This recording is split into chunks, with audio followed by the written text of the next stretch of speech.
ഏറെ നാളത്തെ കാത്തിരിപ്പിനൊടുവിൽ നമ്മുടെ തമിഴ്നാട് ചീഫ് മിനിസ്റ്റർ വിജയ് നായകനായിട്ട് എത്തിയിട്ടുള്ള ജനനായകൻ സിനിമ കണ്ടിട്ട് ഇറങ്ങിയതേ ഉള്ളൂ. 6 മണിക്കായിരുന്നു ഷോ. ഇത് തിയേറ്ററിൽ തന്നെ കാണണം എന്ന് വിചാരിച്ചൊരു സിനിമയാണ്. കാരണം ഈ കഴിഞ്ഞ തെരഞ്ഞെടുപ്പിന് മുമ്പ് ഈ സിനിമ തിയേറ്ററിൽ എത്തേണ്ടതായിരുന്നു. പൊളിറ്റിക്സ് ഇടപെടലൊക്കെ കൊണ്ടാണ് ഈ സിനിമയുടെ റിലീസിങ് നീണ്ടുപോയതും. പിന്നെ വിജയ് TVK എന്ന പാർട്ടി ഉണ്ടാക്കി തമിഴ്നാട് വെട്രിക്കഴകം. അപ്പം ഈ പുള്ളിയുടെ പൊളിറ്റിക്സ് പറയുന്ന ഒരു സിനിമ തന്നെയാണിത് കേട്ടോ. അപ്പോൾ തെരഞ്ഞെടുപ്പൊക്കെ കഴിഞ്ഞു വിജയ് ഞെട്ടിച്ചുകൊണ്ടാണ് ചീഫ് മിനിസ്റ്റർ ആയത് തമിഴ്നാടിൻ്റെ. മറ്റ് സംസ്ഥാനങ്ങളിലുള്ള മുഖ്യമന്ത്രിമാരൊക്കെ കണ്ടുപിടിക്കേണ്ട ഒരുപാട് സംഭവങ്ങൾ വിജയ് ഇപ്പം തമിഴ്നാട്ടിൽ ചെയ്യുന്നുണ്ട്. കാരണം വിജയ് ഇതിനു മുമ്പ് ചെയ്തിട്ടുള്ള 2-3 സിനിമകളിലൊക്കെ പുള്ളിയുടെ പൊളിറ്റിക്സ് അല്ലെങ്കിൽ പുള്ളി സിനിമ വിട്ടിട്ട് രാഷ്ട്രീയത്തിലേക്ക് വരുന്നതിൻ്റെ ആ ഒരു സൂചന പല സിനിമകളിലും പുള്ളി തന്നിരുന്നു. അങ്ങനെയാണ് പുള്ളി TVK തമിഴ്നാട് വെട്രിക്കഴകം എന്ന് പറയുന്ന പാർട്ടി ഉണ്ടാക്കി. നമ്മളൊന്നും വിചാരിക്കാത്ത ഒരു വിജയം വിജയ് തമിഴ്നാട്ടിൽ നേടി. ഇപ്പോൾ അവിടുത്തെ ചീഫ് മിനിസ്റ്ററാണ്. അപ്പോൾ അദ്ദേഹം ചീഫ് മിനിസ്റ്ററായിട്ട് ഇരിക്കുമ്പം സിനിമ റിലീസ് ചെയ്യുന്നു. വിനോദാണ് സിനിമ ഡയറക്റ്റ് ചെയ്തിരിക്കുന്നത്. പ്രൊഡ്യൂസർ വെങ്കട്ട് നാരായണൻ. 500 കോടി ബഡ്ജറ്റാണ് കേട്ടോ സിനിമ. ഭയങ്കര വിഷ്വൽസാണ്. പിന്നെ CGയും ഗ്രാഫിക്സ് ഒക്കെ ആയിട്ടുള്ള കുറേ സംഭവങ്ങൾ ഇതിനകത്തുണ്ട്. അതൊക്കെ നൈസായിട്ട് ചെയ്തിട്ടുണ്ട്. ഒരു ഹോളിവുഡ് ലെവൽ മേക്കിംഗ് ഒക്കെ ഇതിനകത്ത് പിടിച്ചിട്ടുണ്ട്. മ്യൂസിക് ചെയ്തിരിക്കുന്നത് നമ്മുടെ അനിരുദ്ധ് രവിചന്ദ്രനാണ്. പുള്ളിയുടെ ബാക്ക്ഗ്രൗണ്ട് സ്കോറും മ്യൂസിക്കൊക്കെ പൊളി വേറെ ലെവല്. ഫസ്റ്റ് ഒരു പാട്ട് ഇവർ രണ്ടുപേരും കൂടെ വരുന്നുണ്ട്. ഇപ്പോൾ പുള്ളിയുടെ എല്ലാ സിനിമയ്ക്കകത്തും അങ്ങനെ വരുന്നുണ്ടല്ലോ. പൂജ ഹെഡ്ഗറാണ് നായികയായിട്ട് എത്തുന്നത്. നായികയ്ക്ക് വലിയ പ്രാധാന്യമൊന്നും ഈ സിനിമയ്ക്കകത്തില്ല. പിന്നെ വില്ലൻ അതെടുത്ത് പറയേണ്ട ഒരു ക്യാരക്ടർ തന്നെയാണ്. നമ്മുടെയൊക്കെ ബോബി ഡിയോൾ കേട്ടോ. ഒരു രക്ഷയില്ല. എന്താ സ്വാഗം, എന്താ സ്ക്രീൻ പ്രസൻസ്, ഗംഭീര പെർഫോമൻസ് പുള്ളിയുടെ. മമിത ബൈജു മലയാളികളുടെ പ്രിയപ്പെട്ട നടിയായിട്ട് മാറിയിരിക്കുന്നു. ഇപ്പോൾ തമിഴ്നാടിൻ്റെയും പ്രിയപ്പെട്ട നടിയായിട്ട് നമ്മുടെ മമിത ബൈജു മാറിയിരിക്കുകയാണ്. സിനിമകളിലേക്ക് വരികയാണെന്നുണ്ടെങ്കിൽ വിജയുടെ പൊളിറ്റിക്സ് ആണ് ഈ സിനിമ പറയുന്നത്. പിന്നെ പഴയ സാധാരണ ഉള്ളതുപോലെ മറ്റേ പെടലി ഒടിക്കലും പാസം, അമ്മ പാസം, തങ്കച്ചി പാസം, മകൾ പാസം, അതെല്ലാം ഇതിനകത്ത് ഇൻക്ലൂഡ് ചെയ്തിട്ട് പുള്ളിയുടെ ഒരു പൊളിറ്റിക്സ് കൃത്യമായിട്ട് തമിഴ്നാട്ടിലെ ആളുകളിലേക്ക് എത്തിക്കാൻ വേണ്ടിയിട്ടുള്ളൊരു സിനിമയായിട്ടാണ് ജനനായകൻ എന്ന് പറയുന്ന സിനിമ. പ്രകാശ് രാജ് പുള്ളിയെക്കുറിച്ച് പറയണ്ടല്ലോ. പുള്ളിക്ക് കൊടുക്കുന്ന ക്യാരക്ടറുകൾ പുള്ളി ഗംഭീരമാക്കും. ഇത്തരം ക്യാരക്ടറുകൾ പുള്ളി ഇതിനു മുമ്പും ചെയ്തിട്ടുണ്ട്. പുള്ളിയുടെ പോർഷനൊക്കെ അടിപൊളിയായിട്ടുണ്ട്. ഗൗതം മേനോൻ കുറച്ച് സീനിലേ ഉള്ളൂ, പുള്ളിയെ നന്നായിട്ട് ചെയ്തിട്ടുണ്ട്. പിന്നെ പ്രിയാമണി ഇതിനകത്ത് വളരെ പ്രധാനപ്പെട്ട റോൾ ചെയ്യുന്നുണ്ട്.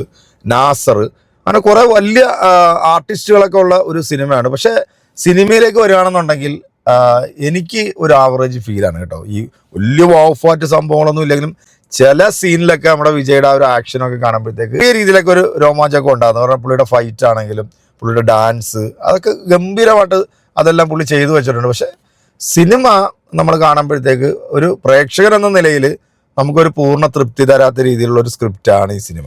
കാരണം ഇതിനകത്ത് വിജയുടെ പൊളിറ്റിക്സ് പറയുന്നു. വിജയ് തമിഴ്നാട്ടിലേക്ക് ഈ തെരഞ്ഞെടുപ്പിലും അദ്ദേഹം വരണമെന്ന് വിചാരിച്ചുകൊണ്ട് ജനങ്ങളിലേക്ക് പുള്ളി എത്തിക്കുന്ന ഒരു സംഭവമായിട്ടാണ്. പിന്നെ കുറേ മെസ്സേജുകൾ സിനിമ നൽകുന്നുണ്ട് നമുക്ക്. കാരണം സ്ത്രീകളോടുള്ള അതിക്രമങ്ങൾ, കുട്ടികളോടുള്ള അതിക്രമങ്ങൾ, അതൊക്കെ നല്ല രീതിയിൽ തന്നെ ഇത് പോയിന്റ് ഔട്ട് ചെയ്തിട്ട് ഇത് ജനങ്ങളിലേക്ക് എത്തിക്കുന്നുണ്ട്. മൊത്തത്തിൽ നോക്കുകയാണെന്നുണ്ടെങ്കിൽ എനിക്കൊരു ആവറേജ് ഫീലാണ് സിനിമ കിട്ടിയത്. കാരണം വിജയുടെ പഴയ സിനിമകൾ കാണുന്ന ആ ഒരു മൂഡിലേക്ക് വന്നിട്ടില്ല ഇത്. അത് എൻ്റെ പേഴ്സണൽ അഭിപ്രായമാണ്. പലർക്കും പല അഭിപ്രായങ്ങളായിരിക്കും. പക്ഷേ തമിഴ്നാട്ടിലൊരു പക്ഷേ ചിലപ്പോൾ ഈ സിനിമ തൂക്കിയടിക്കാനായിട്ടുള്ള ചാൻസ് ഉണ്ട്. കാരണം പുള്ളി ഇപ്പോൾ ചീഫ് മിനിസ്റ്ററാണ്. പുള്ളി ഇപ്പോൾ അവിടെ ചെയ്തുകൊണ്ടിരിക്കുന്ന ഒരുപാട് നല്ല കാര്യങ്ങൾ, നല്ല പ്രവൃത്തികൾ, അതൊക്കെ വെച്ചിട്ട് തമിഴ്നാട്ടിൽ ഈ സിനിമ ചിലപ്പോൾ ക്ലിക്കാകാനായിട്ടുള്ള ചാൻസ് കൂടുതലാണ്. പക്ഷെ മലയാളികൾ അല്ലെങ്കിൽ മറ്റ് ഓഡിയൻസിന് എത്രത്തോളം ഇത് ആസ്വദിക്കാൻ പറ്റുമെന്ന് എനിക്കറിയാം. കാരണം നമ്മളെപ്പോഴും സിനിമയായിട്ട് കാണുന്നതുകൊണ്ടാണ് അതിനകത്തേക്ക് നമ്മുടെ ഈ സമൂഹത്തിൽ നടക്കുന്ന അല്ലെങ്കിൽ ഈ രാഷ്ട്രീയക്കാർ നടത്തിക്കൊണ്ടിരിക്കുന്ന നെറിവുകേടും കൊള്ളരാളികളൊക്കെ വളരെ വ്യക്തമായിട്ട് തന്നെ ഈ സിനിമയ്ക്കകത്ത് എടുത്തു കാണിക്കുന്നുണ്ട്. കാരണം ജാതിപരമായിട്ടുള്ള വിവേചനവും സ്പ്ലിറ്റ് ചെയ്യലും വോട്ടിന് വേണ്ടി കാണിക്കുന്ന ആ നെറിവുകേടെല്ലാം കൃത്യമായിട്ട് ഈ സിനിമയ്ക്കകത്ത് എടുത്ത് കാണിച്ചിട്ടുണ്ട്. അവസാനം നമ്മുടെ ലോകേഷിൻ്റെ ഒരു എൻട്രിയൊക്കെ കാണിക്കുന്നുണ്ട് കേട്ടോ. പക്ഷെ വലിയ സംഭവമൊന്നും കാണിക്കുന്നില്ല, വലിയ പ്രാധാന്യമൊന്നും കാണിക്കുന്നില്ല. പിന്നെ സിനിമ വൈൻഡപ്പ് ചെയ്യുമ്പോഴത്തേക്ക് വിജയുടെ കുറേ പഴയ സിനിമകളുടെ ആ റെഫറൻസൊക്കെ ഇങ്ങനെ കാണിച്ചു പോകുന്നു. കാരണം വിജയ് ഇനി ഒരു സിനിമ ചെയ്യില്ല എന്നാണല്ലോ പറഞ്ഞത്. അവസാന സിനിമയായിട്ടാണല്ലോ ജനനായകൻ തിയേറ്ററിലെത്തിയത്. അപ്പോൾ പെർഫോമൻസ് വൈസ് എല്ലാവരും ഗുഡ്. അതുപോലെ തന്നെ 500 കോടി ബഡ്ജറ്റ് അത് ഇതിനകത്ത് കാണിച്ചിട്ടുണ്ട്. അതിൻ്റെ ഗ്രാഫിക്സും CG വർക്കൊക്കെ നൈസായിട്ട് ചെയ്തിട്ടുണ്ട്.